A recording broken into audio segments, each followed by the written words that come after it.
시사본부. 안녕하십니까. 최영일의 시사본부 시작합니다. 자, 오늘 이준석 대표가 국민의힘을 상대로 낸 가처분 심리가 열리죠. 자, 정진석 비대위원장의 직무를 정지해달라. 이 4차 가처분은요, 기일이 연기됐습니다. 하지만 이 당헌의 비상 상황을 새로 규정한 내용, 이것을 무효화해달라 하는 3차 가처분을 다루기 때문에 새 비대위에 향방이 달려있기는 마찬가지입니다. 자, 민주당은요, 이재명 대표를 성남FC 관련해서 3자 뇌물 공여 혐의로 송치한 것에 대해서 이재명 죽이기 3탄이다. 크게 반발하고 있는데요. 자, 문제는 이 3탄이 끝이 아닐 것 같다. 이런 점입니다. 자, 과연 전쟁의 시작일까요? 자, 최근 왜 이렇게 정치에 대한 사법적인 논란, 논쟁이 많은지 모르겠습니다. 이런 현상, 즉 정치적인 사안에 대한 사법부의 판단을 구하는 행위는 정치가 무능하고 무기력하다는 것을 인정하는 것에 다름이 아닙니다. 자, 정치를 정치로 푸는 그런 정치력을 보여주지 않는다면 앞으로 어떤 국민도 정치를 믿지 않는 때가 다가올지 모릅니다. 정치권이 사태를 바로잡기를 바랍니다. 자, 그러면 정치가 뭐냐고요? 어렵지 않습니다. 사람의 이야기를 듣고 나와 당신의 간극을 파악하고 그것을 좁혀나가기 위한 타협과 절충의 길을 찾는 것이죠. 나만 옳다, 내가 꼭 이겨야겠다, 이런 고집을 꺾지 않는 한 이 사태가 풀리기는 쉽지 않아 보입니다. 최영일의 시사본부 출발합니다.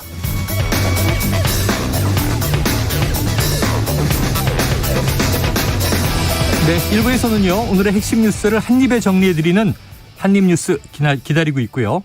2부 10분 인터뷰에서는 렛츠 DMZ 축제의 의미와 이 DMZ를 우리가 보존해야 하는 이유를 짚어보겠습니다. 이어서 여의도 정액관 그리고 사건본부가 준비되어 있습니다. 자, 한 입에 쏙 들어가는 뉴스와 찰떡궁합인 디저트송 신청 기다리고 있으니까요. 오늘 뉴스에 어울리는 노래가 있으면 문자 샵 9730으로 자유롭게 보내주시기 바랍니다. 오늘의 디저트송 선정되신 분께는요, 치킨 쿠폰 보내드리고 있고요. 많은 참여를 부탁드리면서 짧은 문자는 50원, 긴 문자는 100원입니다.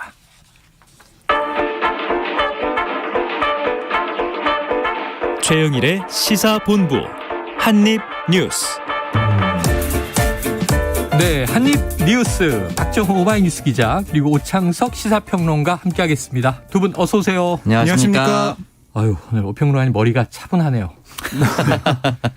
지금 그래서 이 뉴스의 분위기랑 잘 맞는데 그동안 우리가 정치권 이슈를 뭐 시끌시끌 매일 다뤄왔지만 오늘은 경제 이슈를 시작해서 다루지 않을 수가 없습니다. 좀 심각합니다.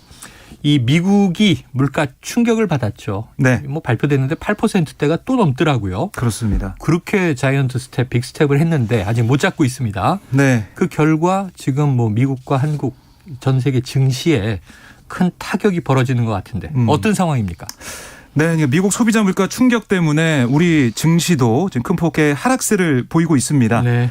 아까 뭐 저희 출발할 때 보니까 2,390선까지 코스피 지수가 밀렸더라고요. 네. 지금 약간 좀 회복을 해서 2,414 정도 포인트를 유지하고 있는데 네. 어제는 사실 올랐었거든요. 올랐다가 미국 소비자 물가 충격 때문에 다 이제 반납을 하고 뒤로 뒷걸음치는 모습이에요. 결국에는 미국의 움직임, 소비자 물가가 높다는 것은 미국 입장에서는 다시 한번 이 자이언트 스텝 최소한 그러니까 0.75%포인트 기준금리 인상할 가능성이 커진 상황이거든요. 네. 그렇기 때문에 인플레 우려가 아직 끝나지 않았고 인플레 우려 때문에 금리 인상은 계속될 것이다라는 게 시장 참여자들의 지금 우려와 걱정과 공포입니다. 네. 그래서 어제 같은 경우도 뉴욕 증시 보면은 다우 지수가 3.94%, S&P 500 지수가 4.32%, 나스닥 지수가 5.16% 정말 말 그대로 폭락을 했는데 네. 이게 2020년 6월 때 코로나19 사태 초기 당시에 그때 폭락했던 그 이후에 최대 수준으로 폭락을 한 거예요. 그래서 그 여파가 계속 우리 이 경제에도 이제 와 있는 상황이고요. 환율도 보면은 1,390원을 넘어섰습니다. 지금도. 정말요? 네. 1,391원 정도 지금 원달러 환율이 이어지고 있는데 1,400에 근접하고 있네요. 그렇습니다. 그러니까 이게 뭐 뭐 계속해서 오르고 있다라고 볼 수가 있겠고요. 전문가들 입장에서는 1,400원, 1,450원까지 열어놔야 되는 게 아니냐. 그러니까 이 예측 수치가 계속 올라가고 있어요. 1,400원대는 기정사실화되고 있다라고 볼 수가 있겠는데요. 13년 5개월여 만에 그러니까 2009년 3월에 당시 금융위기 그때 이후에 최고점에 지금 달아있는 상황입니다. 그래서 결국에는 인플레이션이 어떻게 되느냐 이게 지금 중요한 상황인데 미국 입장에서는 뭐 기름값도 내려갔겠다. 뭐 좀 원자재 값이 내려갔는데 괜찮겠지라고 얘기를 했는데 그게 예상치를 크게 못 도는 상황이니까. 그리고 렌트비 같은 뭐 집 관련 주거 관련 그런 비용이 계속해서 높아지고 있어서요. 이건 또 집값 한번 올라가면은 잘 안 내려가잖아요. 인플레이션이 내년까지 갈 수 있고 경기 침체까지 갈 수 있다. 이런 염려가 커지고 있습니다. 자, 정리해 보면 인플레이션을 꼭 잡아야 되겠다. 그래서 금리가 계속 오르는 건데 보니까 이제 인플레이션이라는 게 결국 고물가인 거고요. 근데 안 잡히고 있단 말이에요. 그러니까 더 세게 잡아야 되겠네. 뭐 이제 울트라 스텝까지도 얘기가 나오는데 1% 포인트. 그러다 보니까 지금 그럼 경기 침체 오는데 그건 모르겠고 일단 물가부터 잡는다. 그래서 이제 경기 침체 이 아래 공포 리세션에 대한 얘기가 계속 나오는 건데 이 경기가 침체되니까 또 물가가 오르잖아요. 계속 이게 악순환으로 가는데 그 와중에 환율은 저는 이 전문가가 1,400원 시대를 대비하라 그래서 겁주네 이렇게 생각했는데 1,500원 시대를 대비하라는 얘기가 나왔어요. 오평론가님 지금 어떤 상황인 겁니까? 그렇게 될 가능성이 높아 보입니다. 지금 여러 언론에서 얘기를 하고 있는 게 2009년 3월 30일 고가 기준이 1,422원이고요. 이 이후에 13년 5개월 만에 가장 높은 수준이라고 하는데 주요 헤드라인을 살펴보면 경제지들을 살펴보면 연말에 1,450원대 가능성도 있다라고 얘기를 하고 있습니다. 그렇기 때문에 상단의 폭을 아주 넓게 열어둬야 된다. 그러니까 뭐 더 이상 올라가다가 꺾일 것이다 이렇게 생각하지 말고 이 뒤를 어떻게 할 것인가에 대한 고민을 시작할 때라고 생각을 해라고 얘기를 하고 있고요. 다음 주 9월 이제 흔히 말하는 FOMC라고 하죠. 연방공강시장위원회 여기 발표를 앞두고 이미 1,400원 넘을 것이고 이 발표 이후에는 걷잡을 수도 없을 수도 있다. 그렇기 때문에 수출입을 했을 때 타격을 받는 환율이 높아졌을 때 타격을 받는 기업들을 어떻게 보호할 것인가 또 국민들 생활 물가를 어떻게 안정시킬 것인가에 대한 고민을 지금부터 해나가야 될 것 같습니다. 그래요. 그래서 지금 우리 기재부 차관이 무슨 메시지를 내놨군요. 그렇습니다. 방기선 1차관 주재로 기재부 내 거시 금융 관련 부서가 참여하는 비상경제 태스크포스 회의를 열었습니다. 시장 상황을 긴급 점검했는데요. 이 방 차관의 얘기를 들어보면 주요국의 금리 인상 폭, 속도에 대한 불확실성이 커지는 그런 점이 국내 금융시장 변동성을 높이고 있다. 그래서 이 글로벌 인플레이션과 통화정책 정상화 스케줄을 주의하면서 좀 각별한 경계심을 갖고 금융 또 외환 시장 상황을 예의주시해달라 이렇게 강조를 했고 또 시장 안정을 위한 가용한 대응 조치를 철저히 점검해달라고 지시를 했는데요. 자, 어쨌든 이 물가가 이제 비상이고 환율이 비상이기 때문에 우리 정부도 대응을 해야 될 것 같은데 특히 이제 한국은행이 지금 올해는 10월하고 11월 두 차례 금융통화위원회를 열어요.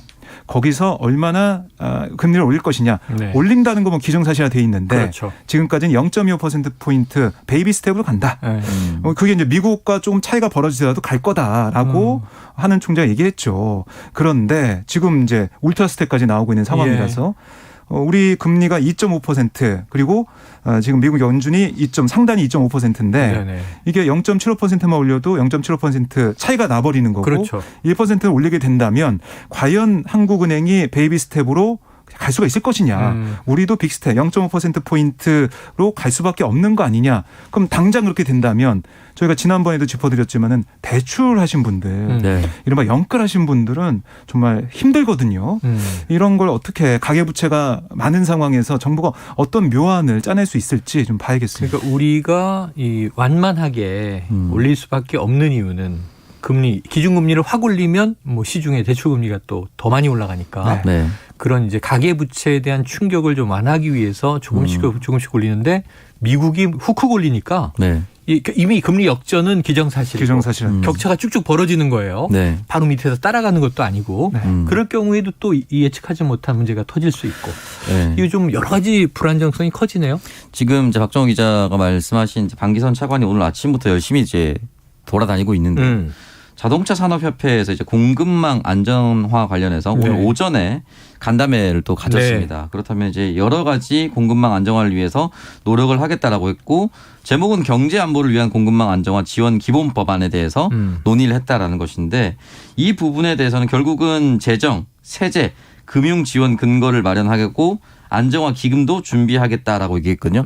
말씀하셨던 것은 가계대출. 지금 이제 산업 분야 네. 이런 이런 부분에 대해서 하나하나씩 이야기를 하고 있는데 사실 어떤 주력 상품이든 수출이 많은 곳이 없습니다.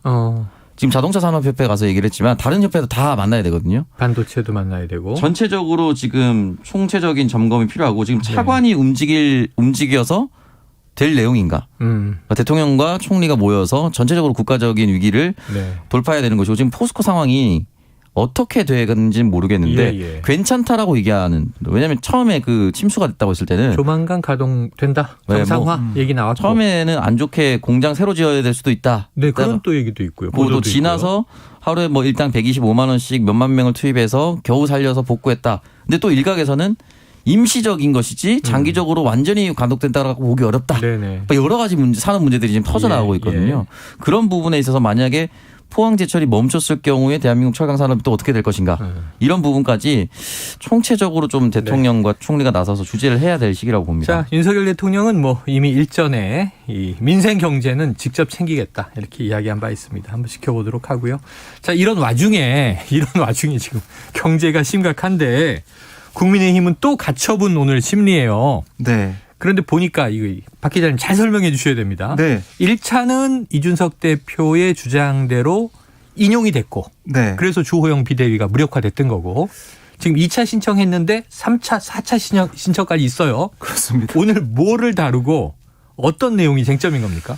네, 1차 가처분은 이제 주호영 전 비대위원장 직무정지 뭐 인용이 된 거 아니겠습니까? 네네네. 1차는 지나갔고 오늘 원래 2차, 3차, 4차를 하기로 했는데 네. 4차 가처분 신청 이거는 정진석 비대위원장 직무정지에 관한 거예요. 주호영 위원장 때와 똑같이. 그렇습니다. 최근에 지난주에 했던 건데 이거 오늘 심리하기로 했다가 국민의힘에서 어제 이거 좀 미뤄달라.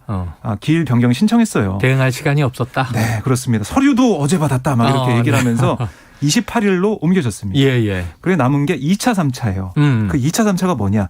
2차는 이 주호영 비대위원장 말고 나머지 권성동 원내대표를 포함한 비대위원들에 대한 직무정지인데 이거는 사실 의미가 없어요. 의미 없죠? 무력화됐잖아요. 네, 그렇습니다. 다 사퇴했기 때문에 무력화됐기 때문에 2차는 뭐 각하하거나 취소하거나 이렇게 되는 거고 문제는 3차입니다. 이거는 이 당원 당규에 대한 거예요. 그러니까 1차 가처분 신청 법원의 판단에 대해서 법원이 아니 당의 비상상황이라고 한데 이게 너무 모호하다. 그 비상상황 맞냐 뭐 이렇게 물어본 셈이잖아요. 그때 법원이 뭐 최고위원들이 사퇴하면 네. 결혼을 보충하면 되지. 그렇습니다. 다시 선출해서 네. 그것 때문에 비상상황이라는 건 인정할 수 없다는 취지였죠. 네. 그래서 국민의힘에서 전국위원회를 열어가지고 당원을 개정했습니다. 그래서 뭐 그 안에 여러 개 몇 개 종류가 있지만은 그 중에 선출된 최고위원 중에 4명이 사퇴하게 되면 이게 비상상황이다. 네네. 규정을 해버렸어요. 명문화해버렸죠. 명문화해버렸습니다. 그래서 그걸 토대로 해서 정진석 비대위가 출범을 했는데 그 당원 개정에 대해서 이거 안 된다. 아니 이게 3차 그러니까 당원을 바꾸는 것은 이거는 법원의 판단에 불복한 거다. 라는 게 이준석 전 대표의 주장이에요. 그런데 네. 이 정진석 이제 새 비대위원장의 직무집행을 정지해달라. 이건 뭐 28일에 다루겠지만. 그렇습니다. 사실 지금 이 당헌 개정한 내용이 문제가 있다라고 인용이 되면 네. 사실 4차도 또 문제가 생기는 거잖아요. 네. 기반이 흔들리는 거니까. 다 원점으로 돌아갈 가능성이 지금 오평론가님 오늘 장황한 논평하지 마시고요. 한 가지만 얘기하세요. 네. 자, 오늘 3차 인용 기각. 인용됩니까? 기각됩니까? 지난번에 각하가 됐는데 인용 기각 2개 중에 하나를 선택해야 되는 겁니까? 뭐 각하도 넣어드릴게요. 3개 중에 뭡니까? 이거 좀 쉽지 그렇게 평론하기 어려우니까 쉽지 않은 것 물어보죠. 같아요. 우리는 그게 궁금한 거죠. 그래요? 네. 전 인용될 거라고 봅니다. 아이고 놀래라. 정말요? 그러면은 정진석 새 비대위도 이제 또 덜컹하는 거예요. 그렇죠. 네. 이게 이제 근본이 흔들리는 셈이 되는 거죠. 그래서 당에서는 물론 계속해서 언론이나 아니면 오늘 회의에서 얘기한 것은 뭐냐면 아니 사법자제를 해야 된다. 네. 아니 정당은 같이 뜻을 함께하는 사람이 모여서 정치적인 행위를 하는 곳인데 사법부가 왜 이렇게 정당 일에 자율에 간섭하고 네네. 이렇게 사법자제를 안 하고 개입을 하냐 이런 얘기를 하고 있거든요. 네. 국민의힘은 그렇게 보면서 이번엔 다를 것이다라고 얘기하고 있지만 이준석 전 대표가 오늘 이제 법원에 들어가면서 한마디 했어요. 오늘 또 직접 출석을 했더군요. 그렇습니다. 그러니까 국민의힘의 당원 개정이라는 게 결국 소급된 상황에 대해 얘기하는 거고 네네. 처분적인 당원 개정이기 때문에 법원에서 이걸 큰 고민 없이 판단할 거다. 그래서 오늘 이준석 전 대표 얼굴 좀 보니까 여유가 좀 묻어있는 자신감이 있다. 네, 그런 느낌이 들어서 이렇게 맞서고 있는 상황이지만 결국에는 이 앞선 재판부 또 똑같은 재판부지 않습니까? 네네. 그런 결정 사항을 좀 봤을 때 이걸 바꾼다고 해서 당원을 바꾼다고 해서 물론 당원 바꿔서 인정할 수는 있어요. 근데 당원을 바꾼 상황에 대해서 이게 이제 소급 적용된 셈이 아니겠습니까? 당원 바꾸기 전에 이준석 전 대표가 어쨌든 이 뭐 거리가 됐고 네. 비대가 출범한 셈이 됐는데 그것까지 어떻게 다 돌릴 수가 있겠느냐 이런 얘기를 하고 있는 거죠. 자, 그런데 이제 이준석 대표 오늘 가처분 심리에도 직접 나갔고 보니까 또 아침에 라디오 인터뷰까지 했어요. 근데 이 자체가 지금 비대위를 밀고 나가는 것 자체가 무리수다라는 취지인 것 같고 기관총을 든 누군가가 뒤에 있다. 오병훈 의원님. 네. 이 누군가는 누굽니까? 누군가를 누구라고 특정하기는 정말 어려운. 네. 그러니까 이준석 대표 입장에서는 예상이 가는 이거 오늘 아침이 아니고 어제 인터뷰네요. 네네. 세력 또는 사람이라고 추정이 되는데 아마 뭐 그 이준석 대표를 절대적으로 지지하는 사람들은 윤핵관 또는 또 다른 용산에 누군가가 있지 않나라고 추측을 할 거고요. 네. 근데 이준석 대표는 그 사람을 지칭하는 겁니까? 라고 했을 때 난 특정하지 않았어 라고 얘기를 하겠죠 당연히. 네. 네, 그렇기 때문에 이 부분에 있어서 아마도 정진석 비대위원장이 얘기했었던 사법부가 무리하게 개입하면 안 된다. 이게 또 사실은 사인이거든요. 어제도 말씀드렸지만 이렇게 하지 말라라는 신호가 됩니다. 대통령이 주요 수사에 앞서서 왈가왈부를 하지 않는 이유는 가이드라인이 될 수가 있기 때문이거든요. 그런데 네. 비대위원장은 어떻게 보면 가이드라인성 발언을 했습니다. 사법이 넘어가면 안 된다. 근데 이게 삼권 분립에서 그 균형을 맞추는 것도 중요한 건데 균형을 같이 따라 나오는 것이 견제와 균형입니다. 잘못된 부분이 있으면 서로 견제할 수 있도록 독립을 시켜놓은 거거든요. 네. 그렇기 때문에 사법부가 먼저 이 부분에 대해서 각하를 내렸는데 다시 그거를 뒤집는 정도의 내용, 뭐 기각을 그냥 해버린다라든지 이런 걸 하면 신념이 바뀌는 겁니다. 애초에 그러면은 요건 잘 맞춰주면 들어줄게 이런 상황이 돼버리는 거거든요. 그렇기 때문에 아마 법원이 판단이 저는 많이 바뀌진 않을 것 같다. 바뀐다면은 정진석 비대위원장의 말이 사인이 충분히 된 거겠죠. 네, 그래요. 이게 사법부, 우리가 뭐 입법부, 정치권 이렇게 좀 개념적으로 부르지만 다 안으로 들어가면 사람이 하는 일이에요. 네. 뭐 판사, 법관도 사람이고 정치인도 사람이고 그런데 계속 지난번에 판사 성향도 언급을 했었고 네, 조호영 전 비대위원장은 네. 사법부가 개입하는 게 문제다 하면 또 사법부 입장에서는 뭐야? 그러면 자기들이 잘하지. 네. 못하니까 이렇게 되는 거 아니야? 가처분 신청했잖아. 뭐 이렇게 또 볼 수도 있단 말이에요. 자, 사람들은 또 감정이 있어서 이 결과를 예측하기가 참 어렵습니다. 자, 지금 12시 38분 넘어간 시간인데요. 이 교통 상황을 좀 듣고 와서 이어가도록 하겠습니다. 교통정보센터의 이승미 리포터 나와주세요.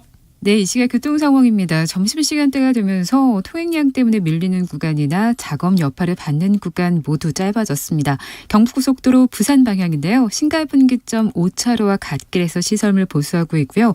죽전에서 신갈까지 5km 구간 정체입니다. 이후 충청권 옥천휴게소를 지나 옥천 1터널 쪽으로 4km 구간이 작업 여파로 밀리고요. 수도권 제일순환고속도로 일산에서 판교 방향으로 먼저 서운분기점에서 송내까지 정체고요. 수암터널 부근 1km 구간 작업 여파로 밀립니다. 영동고속도로 인천 방향 신갈분기점 부근 4차로에 낙하물이 있어서 주의하셔야겠고요. 이후로는 부곡에서 동군포 사이 밀리고 있고 강릉 방향으로 서창 부근과 반월터널에서 부곡까지 또 용인에서 양지터널까지 정체입니다. 서양고속도로는 목포 방향으로 팔탄분기점에서 화성휴게소까지 막히고요. 홍성 부근 1km 구간은 작업 여파로 밀리고 있습니다. KBS 교통정보센터였습니다.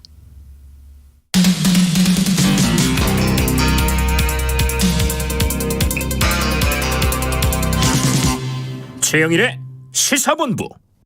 네, 오늘 가처분 심리의 결과는 뭐 오늘 당장 나오진 않겠습니다. 이 전례를 보면 며칠 후에 나오든가 뭐 한두 주 후에 나올 수도 있는데 기다려봐야 알 수 있는 거고요.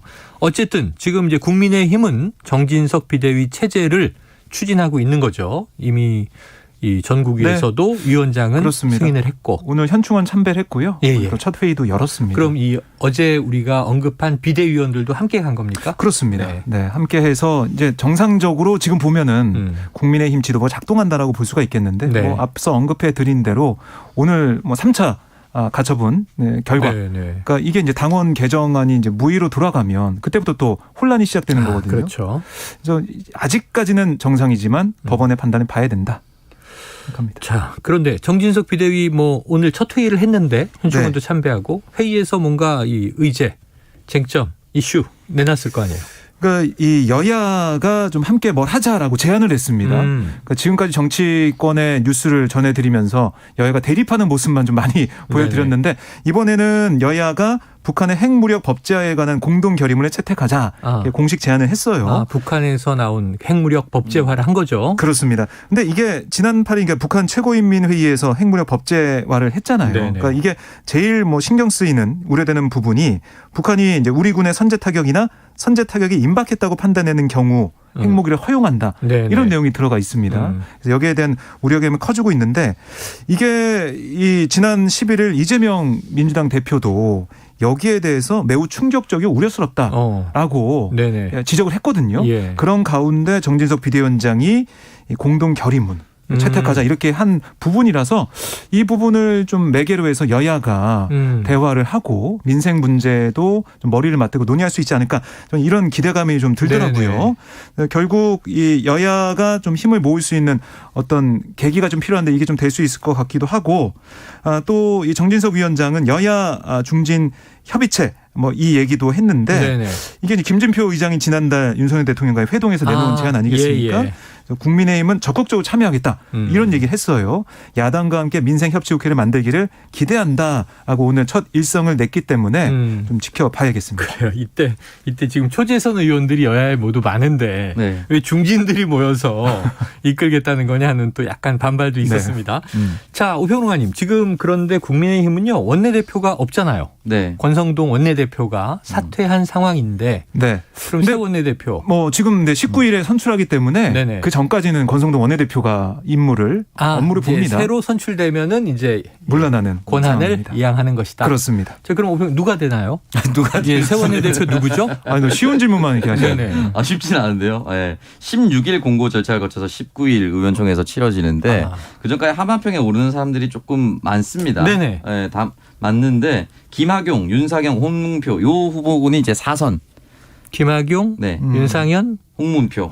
근데 이 세 명 중에는 한 명의 이름은 이미 많이 거론됐습니다. 신윤핵관이라고 윤상현 의원 이름이 좀 거론이 됐었어요. 근데 본인은 극구 부인을 하긴 했었지만은 어떻게 될지는 잘 모릅니다. 본인이 출사표를 던져서 세력에 확 휩쓸린다라고 본다면 그동안 얘기가 나왔었던 신윤핵관 설이 사실이 되는 상황이 되는 거고요. 3선 후보군에는 김태호, 박대출, 윤영석, 윤적, 이종배, 조혜진 의원이 있는데 글쎄요, 뭐 재선 의원 후보군도 있지만 아마 3선, 4선 중에 가려질 것 같은데 윤상현 의원이 어떻게 할 것인가가 저는 초미의 관심사가 될 거라고 보고요.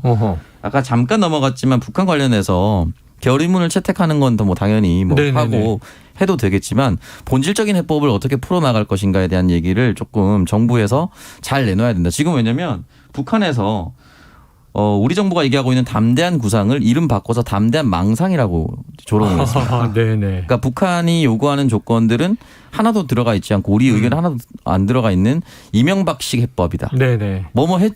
너네가 핵을 안 하면 우리가 뭘 해줄게. 이런 식의 합법과 접근은 절대 받아들일 수 없다라고 하면서 상황이 더 악화가 되고 있거든요. 그래서 당연히 뭐 법제화시키고 이런 거 뭐 무기를 쓰고 핵을 다루고 이런 거 당연히 반대하고 결의문 채택할 수가 있는데 그렇다면 그걸 넘어서 그 이후에는 어떻게 할 것인가. 본질적 해법을 어떻게 할 것인가에 대한 고민도 조금 했으면 좋겠다라는 생각이 듭니다. 자, 북한의 위험한 법제화에 대해서 우리가 뭐 공동 결의로 반대할 수는 있고 반대해야 하지만 문제는 그 이후에 이제 남북관계 해법은 여야가 완전히 다르다. 지금 이게 문제가 될 것 같고 그런 와중에 이번 주말에 이제 영국 엘리자베스 2세 여왕 장례식 참석차 윤석열 대통령이 출국을 하게 되면 그다음에 뉴욕의 유엔 총회 가서 지금 담대한 구상을 다시 한번 발표하지 않겠느냐 하는 전망이 나오고 있거든요. 자, 자, 이거 지켜볼 문제입니다. 자, 지금 국무조정실이 말이죠. 이 문재인 정부 때 신재생 에너지 관련 정책을 점검한 결과를 발표했는데, 자, 이게 지금 네. 내용을 가지고 국민의힘은 아주 강한 비판을 여기다 덧붙이고 있어요. 어떤 내용입니까? 그러니까 이게 이제 어제 이번에 발표된 국무조정실 정부합동 부패 예방 추진단 이 결과를 가지고 이제 국민의힘에 얘기를 한 건데요. 네. 이 내용 잠깐만 설명해 드리면 지난해 9월부터 올해 8월까지 전국 226개 지자체 중에 12곳과 또 한국전력 이 전력기금 사업단, 한국에너지공단의 전력산업기반기금 사업 운영 실태를 점검해 봤더니 네. 2,267건의 부실 사례를 적발했다는 겁니다. 그래서 이 사업비 2,616억 규모로 이렇게 부실한 이 금액이 나왔는데 점검 대상 사업비 2조 1천억 가운데 12%가 부실 집행이 됐다라는 거예요. 네. 그래서 뭐 여러 가지 이 사례를 좀 보면 시설 공사비를 부풀리는 방식으로 과다 대출을 받거나 네. 태양광 시설을 설치할 수 없는 농지에 가짜 버섯 재배 시설이나 곤충 사육 시설 만들고 그 위에 태양광 시설을 얻는 방식으로 뭐 이렇게 대출받는 일도 있었다라는 게 국무조정실의 설명입니다. 그런데 여기에 대해서 국민의힘이 어떤 얘기를 한 거냐면 문재인 정부에서 추진한 이 태양광 발전 활성화, 그러니까 신재생 에너지 이 전반 이 사업이 이른바 이제 보조금 따먹기, 비리 복마전 이렇게 규정을 하면서 탈원전 정책 반대에 이어서 좀 에너지 정책 전반에서 우위를 확보하는 전략을 보이는 게 아니냐 이런 해석이 나오고 있고요. 특히 지금 비대위 출범으로 뭐 여러 가지 얘기가 좀 나오고 있지만 국정 동력을 상실할 위기에 놓인 여당 입장에서는 좀 공세적으로 나갈 수 있는 그런 부분, 그런 통계가 나왔기 때문에 이걸 매개로 좀 삼아가지고 공세로 방향을 좀 전환하는 게 아니냐. 내부에 문제가 좀 많은 상황이기 때문에 네. 외부로 좀 시선을 돌릴 수 있는 그런 부분이 아니겠느냐 이런 해석도 나오고 있습니다. 뭐 정치적인 이유나 목적도 있을 수 있지만 어쨌든 이게 팩트라면 네. 2,200여 건에 대해서 뭐 2,600억 이상의 이제 정부 예산, 신재생 에너지 관련 예산이 부실 이제 지원됐다면 문제는 문제니까. 적은 금액이 아니기 보세요? 때문에 네. 관리에 대한 얘기를 해야 되는데 일단은 부당 대출이나 공사비 뻥튀기 이런 부분은 잡아내야죠. 네. 잡아내야 돼서 굳이 문재인 정부의 잘못을 따지면 관리 부실이죠. 부당 대출을 한 사람에게 일부러 하게끔 했거나 네. 해서 만약에 그 전 정권 주요 인사의 통장으로 들어갔다. 이러면 전 정권의 큰 게이트가 될 수가 있지만 의도가 있으면 게이트고 담합이 되는 거고요. 네, 그렇지 않고 지금 현재 공사비 부풀려서 어떤 사람들이 그냥 부당 이득을 취했다라고 하면 관리 부실 문제 분명히 지적할 수 있습니다. 근데 관리 부실 문제를 지적을 하면 관리 강화로 갈 것인가 태양광을 포기할 것인가로 두 가지로 나뉩니다. 그러면은 태양광이 신재생 에너지고 앞으로 계속해서 필요하다라고 하면 현 정부에서는 전 정부에서는 관리 부실했지만 우리는 관리를 강화해서 부당 대출이나 공사기기 뻥튀기를 근절시키겠다라고 선택하는 것이 옳다라고 보고요. 만약에 어떠한 특정 사업을 진행하는데 어떠한 문제가 발생했거나 범죄가 발생했다고 해서 그 사업을 전면으로 접어버리면 앞으로 원전에서 나왔을 때 원전 마피아가 등장한다. 그럼 원전 다 걷어버릴 겁니까? 그럴 수 없어요. 이 전력 생산에 대한 문제는 국가의 명운이기 때문에 관리 부실에 대한 부분은 충분히 지적을 하되 앞으로 관리를 강화하는 방향, 근절하는 방향 이런 방향으로 나갔으면 좋겠습니다. 그래요. 자, 이게 탈원전 얘기 되다 보니까 거기서 이제 180도 선회해서 그럼 친원전 이렇게 이제 되는 셈인데 그게 또 그러면은 반신재생은 아니어야 한단 말이죠. 네. 모든 에너지, 미래 에너지에 대한 대책들은 좀 공존하면서 갔으면 좋겠습니다. 뭐 하나를 밀면 하나는 거두고 하나를 또 이제 채택하면 하나를 탄압하는 게 아니라 다 대안을 가지고 미래를 향해서 흘러가야 하는 게 이제 에너지 정책 아닌가 싶어서 이건 또 현 정부의 좀 지혜로운 그러한 정책 대안을 기대를 해보고요. 자, 이 와중에 이제 야당 민주당은요. 이재명 대표가 그런 얘기를 했네요. 이 정부가 이 야당 탄압 정적 제거에 국가 역량을 소모하지 말아라. 본인이 지금 이제 이재명 죽이기 3탄까지 맡고 있다는 주장인 거죠.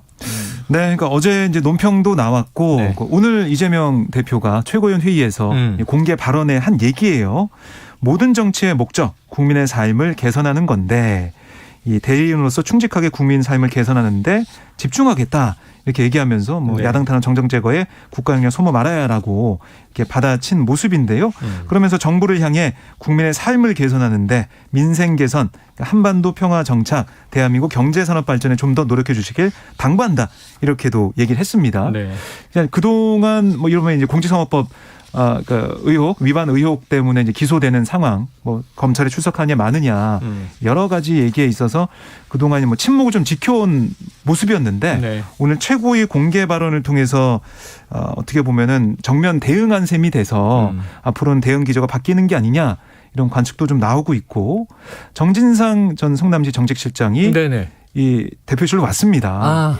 그래서 어떻게 보면은 이게 성남시에 있을 때 또 성남 FC 같은 의혹 같은 네네. 문제 아니면 경기도 지사 시절 이런 여러 가지 의혹들이 지금 계속해서 나오고 있기 때문에 여기에 대한 대응을 강화하기 위한 조치 아니냐 이런 해석도 나오고 있거든요. 네네. 그래서 좀 다른 모습을 좀 보이고 있다는 생각이 들고 또 오늘 최고위원 회의 이후에 기자들이 이재명 대표한테 물어봤어요.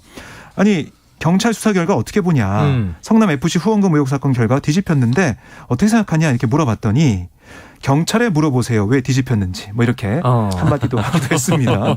그러니까 지금 상황에 대해서 강하게 좀 대응하겠다는 의지가 좀 느껴지고 있다. 그러면 기자들이 경찰한테는 안 물어봤어요? 왜 뒤집혔는지? 물어봤죠.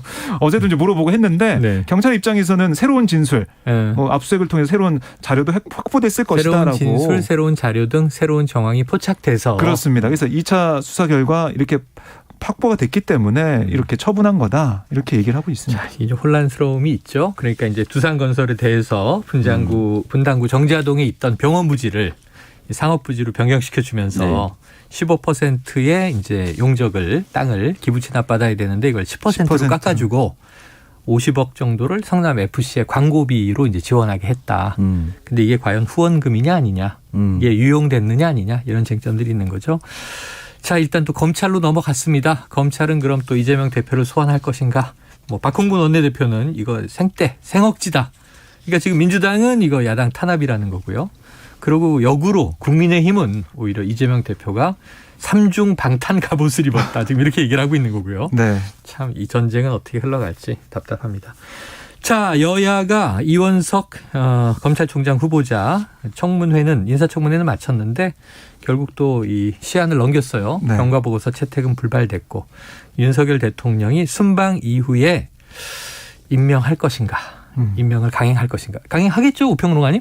강행하지 않을까요? 현 정권에 의해서 심각한 비위나 심각한 문제, 그러니까 뭐 예를 들어서 보건복지부 장관 2번 연이어 낙마했을 정도의 네네네. 큰 이슈가 아니면은 윤석열 대통령은 사람 함부로 안 자르고 네네. 사람 그렇게 쓰는 거 아니다라고 공개적으로 몇 번이나 말하지 않았습니까? 그러면 검찰총장 정도의 수준은 한동훈 법무부 장관이 엄청난 시간과 정성을 들여서 검증했을 겁니다. 네. 그거를 대통령이 거절하지는 않을 것이고 이건 반대로 설명하면 대통령이 거절하지 않을 인사를 추천했다라고 보는 게 맞을 것 같아요. 네. 지금 네. 공정거래위원장은 임명된 거죠?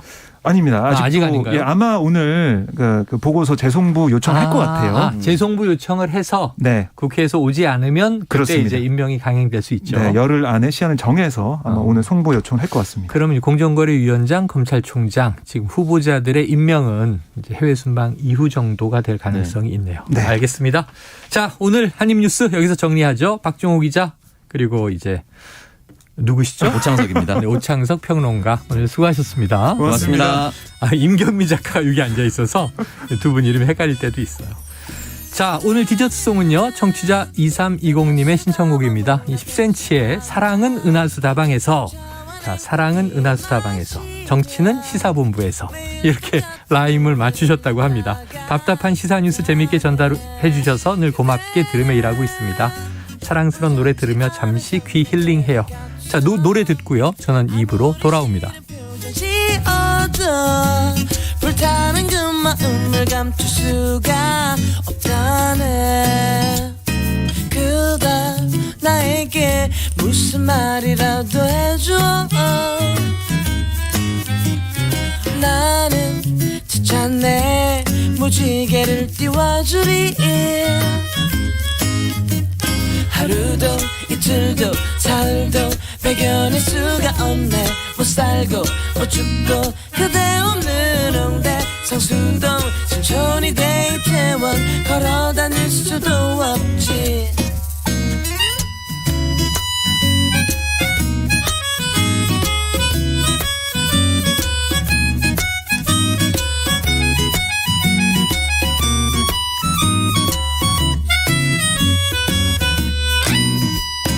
그대 나에게 무슨 말이라도 해줘. 나는 진짜 내 무지개를 띄워주리. 하루도 이틀도 살도 발견할 수가 없네. 못 살고.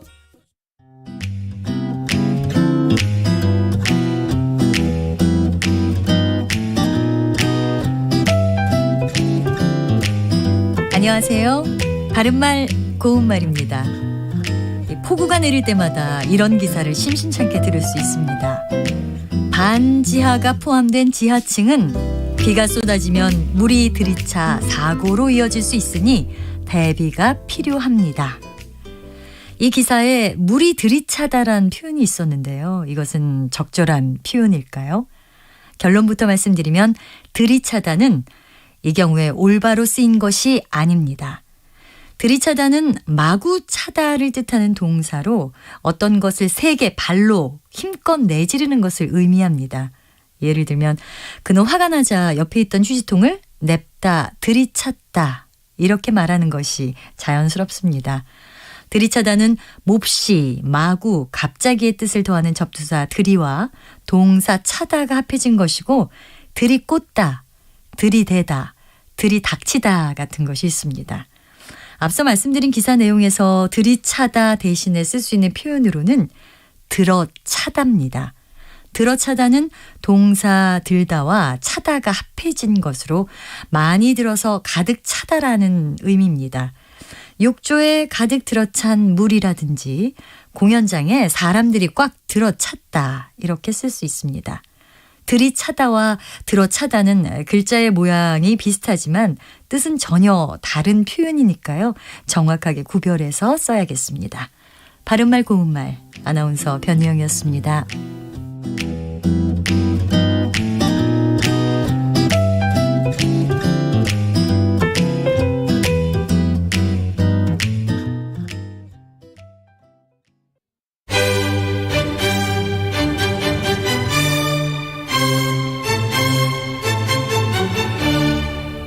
여유로운 저녁 시간, 고품격 시사토론과 함께하세요.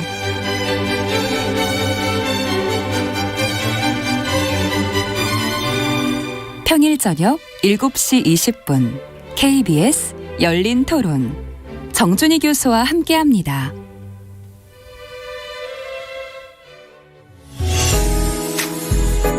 역사, 예조판서 그다음에 좌천성을 지낸 유군이라는 분, 이분이 경제, 달러가 좀 전 세계적으로 좀 귀해졌습니다. 음악까지 초콜릿처럼 꺼내 먹어요. 잠들기 전 꺼내 먹는 지식 알사탕. KBS 1라디오 김성환의 시사야. 평일 밤 10시 5분 당신을 기다립니다. 놓치지 마요.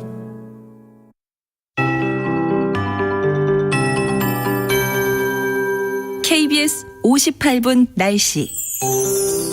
연일 태풍 소식이 들려오고 있습니다. 태풍 무이파의 간접 영향을 받는 중 오늘 새벽 제14호 태풍 난마돌이 발생했습니다. 전국의 바람이 매우 강해서 간판이나 선별진료소 같은 야외 시설물 잘 점검해 주셔야겠는데요. 대부분의 상해 먼바다를 중심으로 풍랑특보가 내려졌고 부산, 울산, 남해안과 제주도에 강풍주의보가 발효 중입니다. 내일까지 순간풍속 초속 20m 이상의 강풍이 불겠고 그 밖의 지역도 순간적인 돌풍에 주의가 필요합니다. 무이파는 주 후반 중국 칭다오 부근에 상륙한 뒤 토요일쯤 열대저압부로 약해지겠습니다. 난마돌은 일본 오키나와 동쪽 해상에서 조금씩 강도를 높이며 다음 주 월요일쯤 서귀포 남쪽 해상 가까이 접근할 수 있겠는데요. 진로가 아직 유동적이기 때문에 앞으로의 기상정보를 참고하시는 게 좋겠습니다. 비는 중부 서해안과 제주도에 약하게 이어지고 있습니다. 제주도는 모레 새벽까지 최대 40mm의 비가 가끔씩 내리겠고요. 오늘 늦은 오후부터 저녁 사이 동해안 지역에 5mm의 비가 오겠습니다. 오늘 낮 기온은 서울이 28도로 어제보다 2도 정도 높겠고 대전 29도, 광주 31도, 부산, 제주 28도 안팎을 보이겠습니다. 주말엔 강원 영동과 경상권, 제주도에 비 소식이 들어 있습니다. 지금 서울의 기온은 27도, 습도는 58%입니다. 박다효입니다.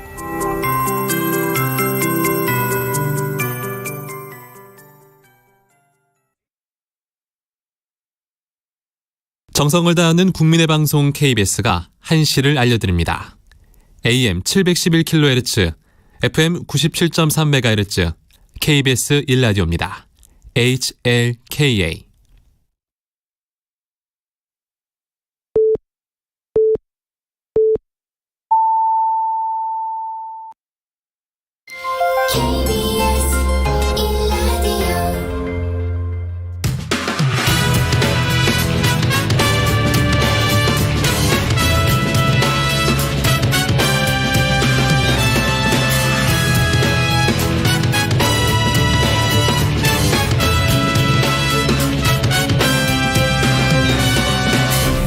KBS 1라디오 최영일의 시사본부.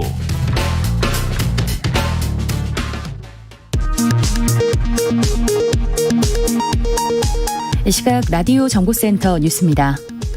국민의힘 두 번째 비상대책위원회가 공식 일정에 들어갔습니다. 정진석 비대위원장은 당의 내홍에 대해 공식 사과하며 집권 여당 정상화를 공언했습니다. 국민의힘 전국위원회에 당원 개정 의결 효력을 정지해달라며 이준석 전 대표가 낸 가처분 신청 신문이 오늘 오전 서울 남부지법에서 열렸습니다. 이 전 대표는 자신감을 내비쳤습니다. 김건희 여사가 과거 유흥주점에서 줄리라는 예명으로 일했다는 의혹을 제기한 안혜욱 전 대한초등학교 태권도협회장을 검찰이 공직선거법상 허위사실 공표 등 혐의로 불구속 기소했습니다. 더불어민주당 이재명 대표는 자신을 향한 검경 수사와 관련해 정부도 정쟁이나 야당 탄압, 정적 제거에 너무 국가의 역량을 소모하지 말고 민생 개선과 한반도 평화 정착, 경제산업 발전에 노력해 주길 바란다고 말했습니다. 지금까지 라디오 정보센터 조진주였습니다.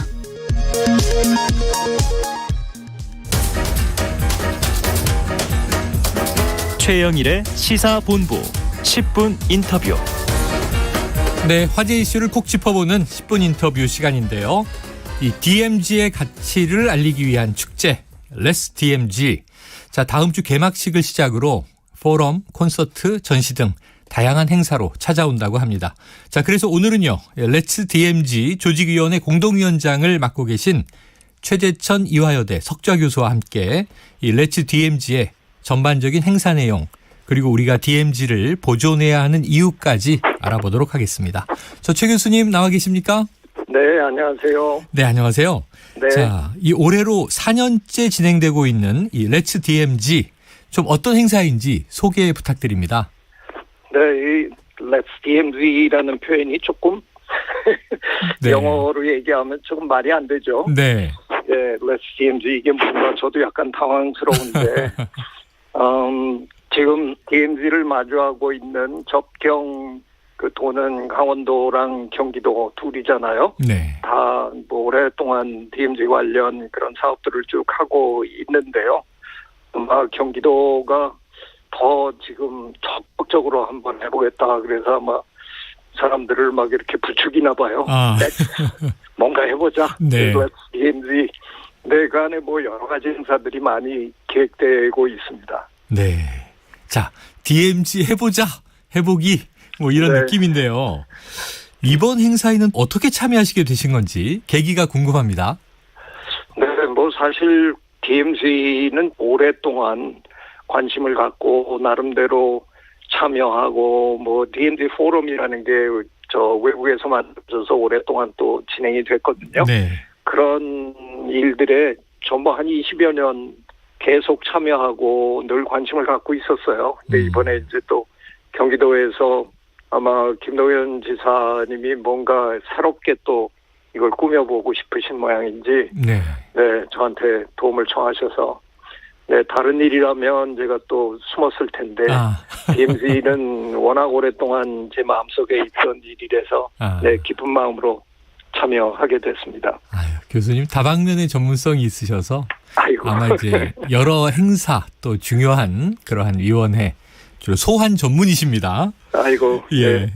자, 이번에 2022 이 렛츠 DMZ 이 핵심 메시지가요. 더 큰 평화를 위한 시작 이렇게 돼 있는데 어떤 의미로 이해하면 좋겠습니까? 네, 저는 이 개념 참 마음에 드는데요. 네. 제가 그동안 DMZ 관련 일을 하면서 그리고 또 뭐 통일부 쪽에 무슨 부탁을 받아서 책도 쓰고 뭐 이랬는데요.